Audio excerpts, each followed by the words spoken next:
반갑습니다, 형님들. 안녕하세요. 월드컵 16강 토너먼트 오늘도 두 경기 준비했습니다. 포르투갈이랑 스페인, 미국과 벨기에 이렇게 두 경기가 있는데요. 자, 현재 토너먼트 또 현황입니다. 32강에서는 제가 이제 마행 같은 것들이 조금 많이 나왔다는 얘기를 했는데, 그리고 좀 점수가 덜 나오고 있다 이런 얘기를 드렸었는데요. 현재까지는 언더가 조금 더 많았다고 합니다. 토너먼트 초반에는 점수가 좀 안 나다가 그 전에 토너먼트들이랑 비슷해지고 있고요. 어제는 햄루 하나, 마행 하나 이렇게 나와가지고 여전히 역배는 한 번도 안 떴어요. 16강쯤 되면 슬슬 이제 역배가 나올 만도 한데 아직까지는 뭐 그렇게 많지는 않은 것 같습니다. 자, 먼저 포르투갈, 스페인 얘네들 가장 최근에 네이션스 리그 토너먼트 파이널에서 만난 적이 있었습니다. 그때 이제 승부차기로 포르투갈이 우승을 했었는데 그 당시 스페인은 뭐 유로 우승도 하고 유럽에서 그냥 최강자 대접을 받던 시기인데 어쨌든 그날 포르투갈이 이제 뭐 누누 멘데스의 골과 호날두의 득점으로 2대1을 만든 바가 있었습니다. 그때나 지금이나 이게 야말의 상태가 조금 애매해요. 야말이 뭔가 풀핀 느낌은 아닌 느낌? 그리고 그때는 이제 왼쪽에는 뭐 니코 윌리엄스를 쓴다든지 이런 식으로 양 사이드에 개인 능력이 탁월한 애들을 썼었는데 이번 대회는 약간 달라진 모습이죠. 많은 것들이 또 페드리의 발끝에서 뭔가 나온다던가 이런 것들이 있고 포르투갈은 그때랑 조금 다른 거라면은 베나시를 사이드에 써가지고 하프 스페이스 점거하고 칸세로를 좀 높이는 제가 그런 전술들을 많이 택한다고 했는데 그 당시에는 그런 걸 썼었지만 지금은 양 사이드에 이런 정통 윙어들을 좀 쓰는 편입니다. 이게 생각보다 레앙이 폼이 대회에서는 좋아 보이더라고요. 밀란에서는 되게 못했는데 이번 대회 자체는 나쁘지 않아 보이긴 합니다. 아직까지 브루노 페르난데스가 뭔가를 좀 보여주지 못했다는 거 이런 것들은 조금 아쉬운 부분입니다. 어쨌든 얘네들이 근데 올라오는 과정에서 포르투갈은 크로아티아를 상대로 하고 스페인은 오스트리아 만났잖아요. 경기 양상은 스페인은 너무 편했습니다. 제 눈에서 조금 이제 보였던 거는 이 바에나나 올모나 둘 다 좀 똑똑한 움직임을 할 수 있는 애들이거든요. 야말이 일단 탁월한 개인 능력으로 상대 수비를 조금 끌어들이면은 그전에는 막 니코 윌리엄스가 반대편에서 휘저었단 말이죠. 근데 왼쪽에는 지금 그럴 만한 애들이 별로 없습니다. 이걸 어떻게 하냐면은 야말 쪽으로 상대 수비가 쏠리면은 반대편에 이제 쿠쿠레라가 엄청 높이 올라갑니다. 그리고 그런 장면에서 득점도 몇 번 나왔었고요. 오야르사발도 그런 것들을 되게 잘해주죠. 전형적인 스트라이커라거나 뭐 그런 것보다는 약간 좀 펄스나에 가까운 유형이거든요. 그 스페인이 되게 좀 유기적인 움직임들이 많이 보이고 페드리도 전진 성향이 많이 있다. 쿠쿠레아가 이 상대 엔드라인까지 치닫아가지고 유의미한 장면을 만드는 거 이런 것들이 되게 많이 보이는데 어쨌든 스페인은 굉장히 포지션 스위칭이 잦다는 거 이런 것들을 알아둘 필요가 있고 포르투갈은 사실 지난번 맞대결 때는 그러니까 그런 거에는 좀 이제 익숙하지 않을 수는 있어요. 주안 칸셀로 같은 데는 수비력이 좋다고 보기는 힘들고 얘네들도 비티니아나 네베스도 좀 공격적으로 풀어가는 데 장점이 있지 수비적인 게임은 사실 막 그렇게 좋다고 보기는 어려울 수도 있습니다. 양 사이드 윙들이 수비 지원이 괜찮은 편이긴 하고 또 기동력도 있으니까 뭐 그런 점들은 괜찮을 텐데요. 스페인 상대로는 이렇게 호날두처럼 나이가 많은 이 뭐 메시랑 비슷하게 견실하게 막 상대 1차적인 압박을 해준다거나 내렸을 때 자리를 지키고 최후방에 이런 좀 견제를 해주는 플레이들이 조금 모자랄 수가 있거든요. 나는 그래서 이게 포르투갈이 이 대형으로 스페인을 상대한다는 거는 약간 좀 리스크가 있어 보이기는 해. 뭐 지금 이제 맞대결 같은 것들 보면은 스페인이 네이션스 리그에서 한 번 이렇게 이긴 적이 있었는데요. 보시다시피 무승부가 진짜 많습니다. 이게 2020년대 이때는요. 스페인이 지금보다는 뭔가 이게 또 명맥이 끊겼을 때요. 월드컵은 3대회 연속으로 그냥 죽 썼습니다. 승부차기에서 2번 탈락 그리고 그냥 조별리그 광탈 1번 이렇게 탈락을 했었고 지금 유럽에서는 뭐 일장 대접을 받지만 사실 얘네들이 지금도 보면 제가 막 34경기째 무패행진 중이다. 어쨌든 엄청 오랫동안 지금 무패행진 달리고 있는 스페인이거든요. 확실히 저는 스페인이 포르투갈보다 축구는 더 잘한다고 생각을 합니다. 얘네들도 이제 월드컵에서 호날두가 헤드트릭 해가지고 스페인을 이겨먹는다든지 뭐 그런 것들도 보였었고 전력차가 큰 시점에서도 이렇게 요상하게 비벼지는 게임들이 종종 나오거든요. 저는 이거는 둘 다 그러니까 리스크가 있다고 봐요. 포르투갈은 당장 직전 경기 크로아티아를 상대한 것도 사실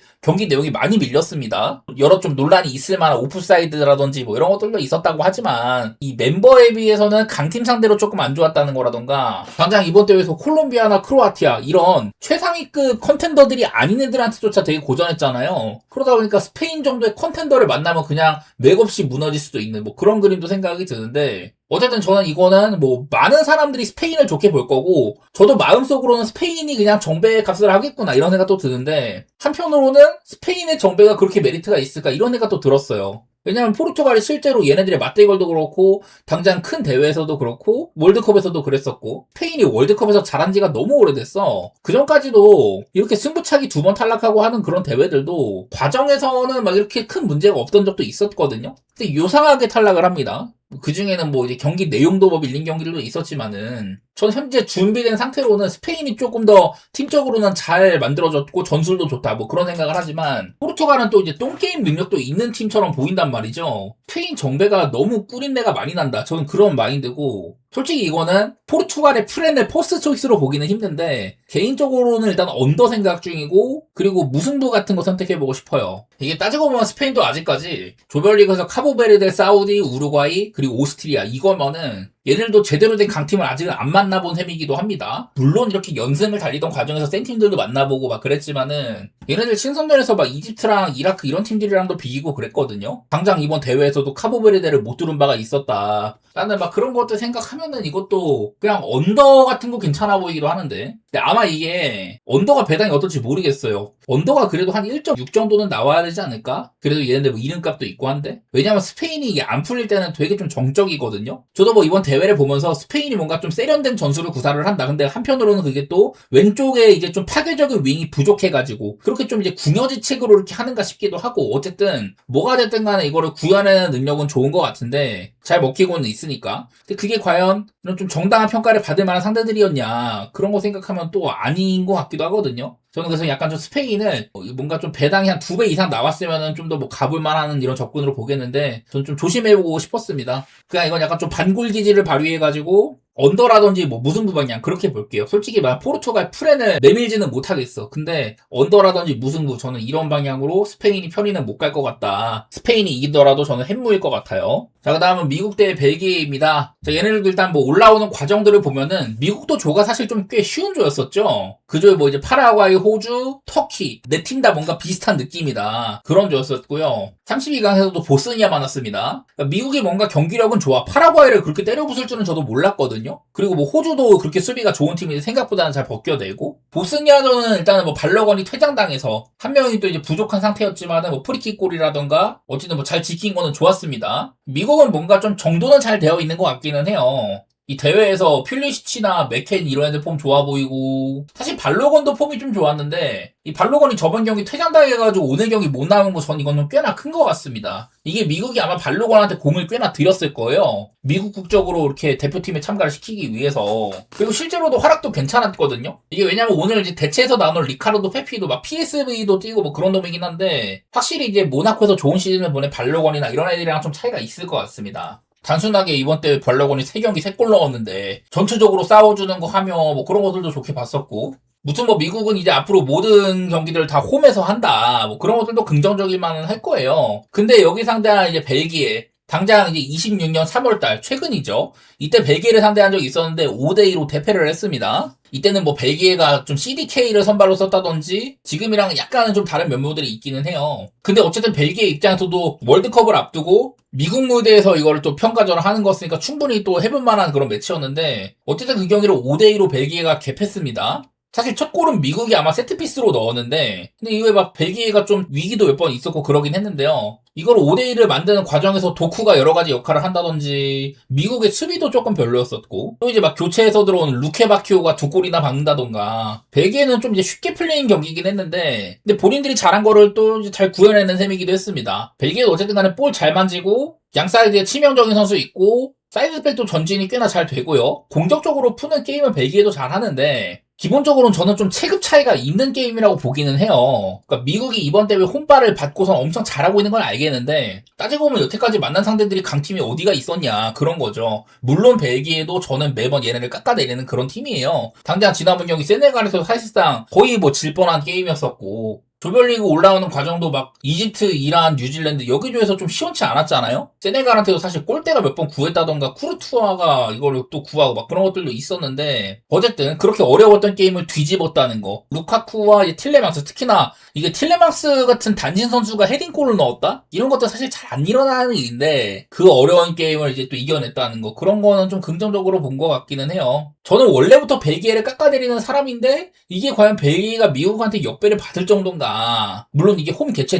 대회인데다가 벨기에는 뭐 누가 봐도 많이 죽었고 그런 거는 알겠지만 나는 벨기에가 이거 수비적으로 미국한테 고전할 상황들이 과연 그렇게 많을까 싶기는 해. 미국은 이제 좀 역습 같은 거를 많이 할 텐데 아직까지는 벨기에가 그래도 주도적인 게임은 좀 할만해 보이긴 하거든요. 글쎄 이게 벨기에가 세네갈한테 사실 수비적인 부분에서 많이 고전을 했고 제가 여러 차례 얘네들도 지금 수비진의 세대 교체가 제대로 안 되고 있다고 있어요. 뭔가 뭐 물갈이를 한 번 했는데 걔네들도 신통치 않아가지고 또 물갈이를 하는 그런 거라든지 중원에도 지금 틸레망스도 나이가 들어가는데 짝이 마땅치 않아가지고 파나콘도 나이가 많습니다. 데브라이너, 루카쿠 막 다 은퇴할 나이들인데 도금 세대라는 말이 딱 맞는 것 같아요. 앞으로 면맥을 이을 만한 애들이 많이 좀 안 나오는 것도 사실이기는 한데요. 그리고 저는 개인적으로 루이디 가르시아 감독도 옛날에 로마에서 개짓거리 한 거를 다 봤기 때문에 그렇게 높이 평가하는 감독도 아니긴 한데 야 이게 저번에 바로 직전 평가전도 벨기에가 개발랐고 벨기에가 보이고 있는 단점들을 미국도 좀 공유한다는 느낌이 있습니다. 왜냐면 이게 미국이 벨기에 특히나 도쿠 같은 애들 또 루케 바키오 같이 그날 좀 이제 빨딱 썼던 친구들 이번 대회 트로사도 폼이 좋은데 미국도 수비가 좀 안 됐거든요.